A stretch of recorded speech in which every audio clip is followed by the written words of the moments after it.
নমস্কার বন্ধুরা, জানা কিচেনে স্বাগতম। আজকে একটা বৃষ্টির দিনে নতুন রেসিপি নিয়ে চলে এসেছি, তালের বড়া বা পুরুলি। আপনারা এটাকে অনেকে গুলগুলিও বলে ডাকেন। দেখুন, আজকে এখনকার দিনে এখনকার সময় পাকা তাল পড়ছে, তালটা শেষ হয়ে যাবে, তাই আমি বানিয়ে নিলাম তালের পুরুলি। তাল গাছের গোড়ায় খুঁজছি তাল পাওয়া যায় কিনা দেখি। বন তো অনেক, বনের ভেতর থেকে খুঁজে খুঁজে বের করতে হবে। দেখি আরেকটা যদি পাওয়া যায়। হ্যাঁ, আরেকটা পেয়ে গেছি তাল। এই দুটো তাল হলেই আমার হয়ে যাবে তালের পুরুলি।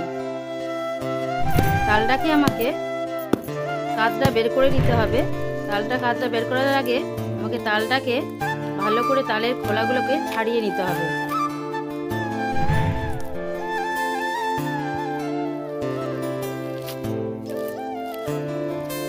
খোলাগুলোকে ছাড়িয়ে নিয়ে তালের কালারটা দেখছেন বন্ধুরা, কত সুন্দর, খুব সুন্দর কালার। তালটা খুব সুন্দর পেকেছে। তালের কাতটা আমি বের করে নিলাম। তালের কাত বের করার জন্য আমি এই গ্রেটারটা ব্যবহার করেছি। এতে করে বেশ ছাকনির মতন ছাকা হয়ে ওর ওপরের এগুলো যায় না, তালের যে এই যে চুলের মতন এগুলো আছে ওগুলো যায় না। সুন্দরভাবে গ্রেটারে তালগুলোও আমাদের গ্রেট করে বের করে নেওয়া হয়।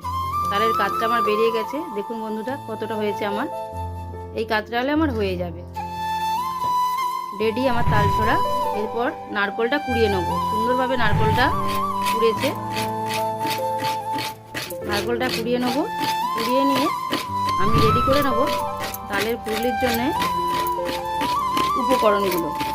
বেশি উপকরণ লাগবে না, এখানে লাগবে নুন, চিনি, নারকেল কোড়া, মৌরি, ময়দা, সুজি আর তালের কাত। 2 কাপ ময়দার জন্য আমার লাগবে 1 কাপ সুজি, তাই আমি এখানে 2 কাপ ময়দা নিয়ে নিলাম আর দিয়ে দিলাম 1 কাপ সুজি।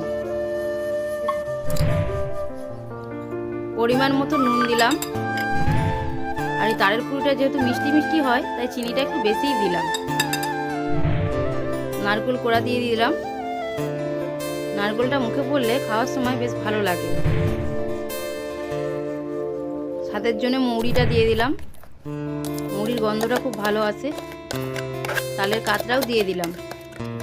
দিয়ে আমি ভালো করে হাত দিয়েই মেখে নেব। এটা হাত দিয়ে মাখলেই বন্ধুরা ভালো হবে, এতে চামচ ব্যবহার করলে ভালো হবে না। হাত দিয়ে মেখে যত আমি ভালো করে ফেটাবো তত পুরিটা তত ভালো হবে, হালকা হবে এবং মুচমুচে হবে, বেশ ভালো নরম তুলতুল করবে। আমার হয়ে গেল মাখা।